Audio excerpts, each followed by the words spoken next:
Saudara-saudara, kita akan merenungkan firman Tuhan dalam kebaktian rumah tangga. Di saat ini kita terlebih dahulu berdoa. Kita berdoa.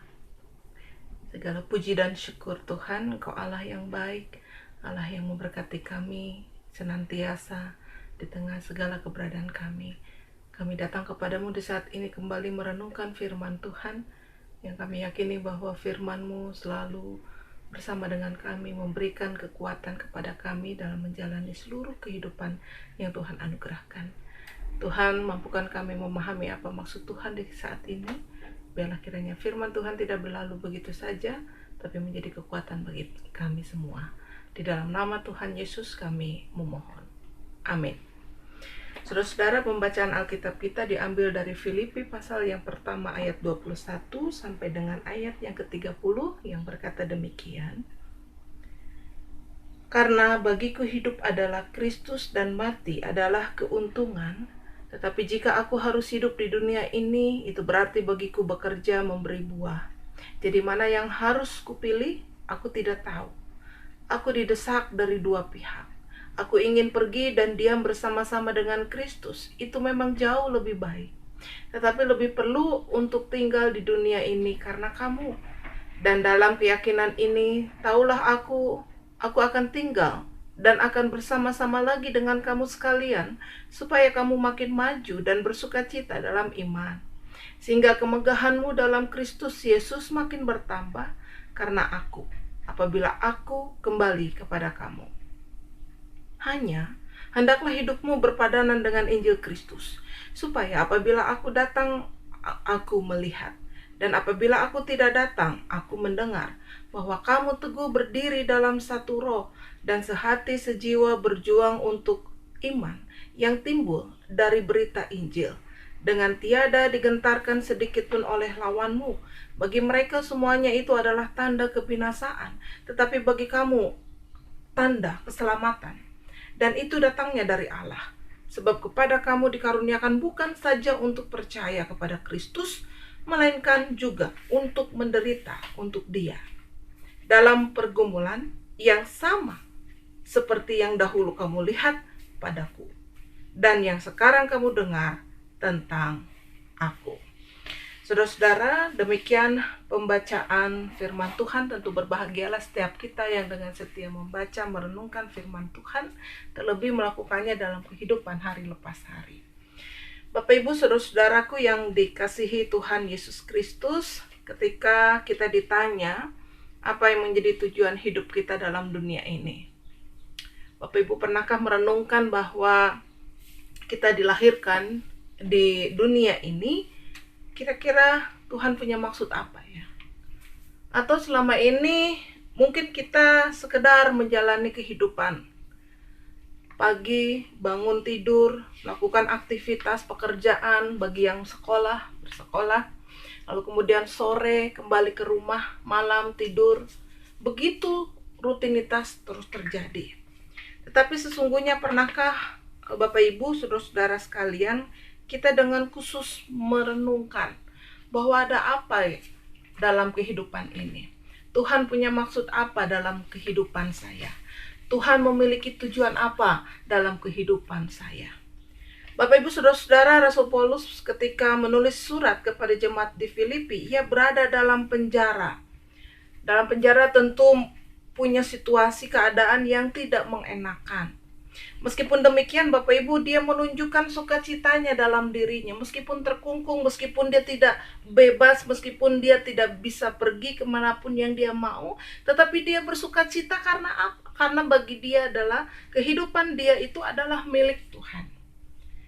Ketika dia katakan, karena bagiku hidup adalah Kristus, gitu ya.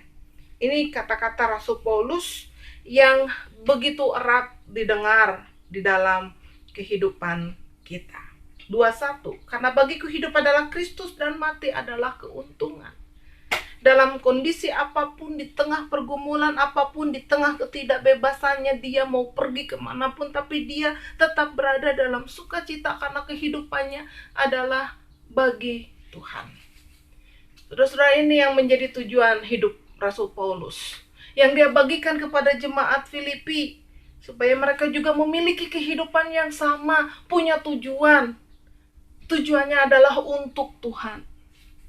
Tujuan hidup orang-orang Filipi di tengah situasi apapun, Bapak Ibu Saudara-saudara, tetap mereka senantiasa mengucap syukur dalam segala hal. Punya kehidupan yang diimplementasikan kepada sesama dengan teladan Kristus. Ketika Dia datang ke dalam dunia, Dia punya tujuan untuk menyelamatkan orang-orang berdosa. Dia datang untuk kita semua. Dia datang untuk orang-orang yang betul-betul berada dalam kelemahan, kekurangan. Dia menghampiri orang-orang yang seperti itu. Dia punya tujuan ketika Dia datang ke dalam bumi ini, Bapak Ibu Saudara-saudara. Sehingga dengan demikian kita percaya bahwa ketika kita dilahirkan, ketika kita diciptakan, ketika kita menjadi seorang manusia, tentu Tuhan ingin kita punya tujuan hidup. Setidaknya Bapak Ibu Saudara-saudara, kita juga ingin menjadi orang yang berguna. Kita ingin menjadi orang yang baik. Baik bukan hanya untuk diri kita sendiri, baik itu bukan hanya untuk keluarga kita, baik itu bukan hanya untuk orang yang kita kenal, tetapi baik untuk sesama kita. Dengan hanya melihat bahwa ya, apa yang saya lakukan dalam dunia ini, karena saya melakukannya untuk Tuhan, bukan untuk orang itu. Kebaikan saya bukan untuk orang itu, kebaikan saya bukan untuk disanjung. Apa yang saya lakukan yang benar itu bukan untuk mendapatkan pujian, tetapi saya lakukan itu untuk Tuhan. Kita terus mengucap syukur di tengah pergumulan kita, pandemi yang terus saat ini kita rasakan. Mari kita terus bersyukur untuk apapun yang telah kita hadapi, sekalipun kita harus berurai air mata, Bapak Ibu Saudara-saudara. Kita harus menangis terus-menerus di tengah berbagai pergumulan hidup. Tetapi mari kita terus mengucap syukur. Kita jalani hidup ini karena kita percaya bahwa Tuhan punya sesuatu. Tuhan punya tujuan ketika Ia menciptakan kita. Kita dilahirkan dalam dunia ini. Satu hal sebelum kita kembali kepadanya, maka kita harus terus mendengungkan, ya, saya hidup untuk Tuhan. Saya hidup untuk Kristus. Maka ketika saya hidup untuk Tuhan, maka saya akan melakukan yang terbaik apapun dalam kehidupan yang kita lalui. Kiranya Tuhan memberkati kita sekalian. Teruslah berada dalam keberadaan yang seturut dengan kehendak Tuhan. Kita berdoa. Bapa di sorga, terima kasih. Kami percaya Engkau menciptakan kami ada tujuan. Kami percaya bahwa kehidupan kami jangan sampai disia-siakan. Tuhan berkati kami dalam kondisi apapun, dalam pergumulan apapun. Ketika kami dalam sakit penyakit, dalam pergumulan, situasi yang sulit saat ini, Tuhan, tetaplah kami ingin menjadi pribadi yang mengucap syukur dan tetap melihat Tuhan tujuan hidup kami. Berkati anggota jemaat GKP Smyrna Cikarang dalam kondisi yang sakit.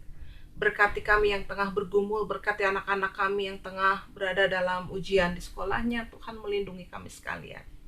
Biarlah kami senantiasa dinaungi oleh cinta kasih Tuhan. Terima kasih Bapa. Ampuni segala dosa dan salah kami. Urapi kami terus menjadi anak-anak Tuhan, hamba Tuhan yang tetap berada dalam kebenaran firman-Mu. Hanya di dalam nama Tuhan Yesus Kristus kami mengucap syukur dan berdoa memohon kepada Tuhan. Amin.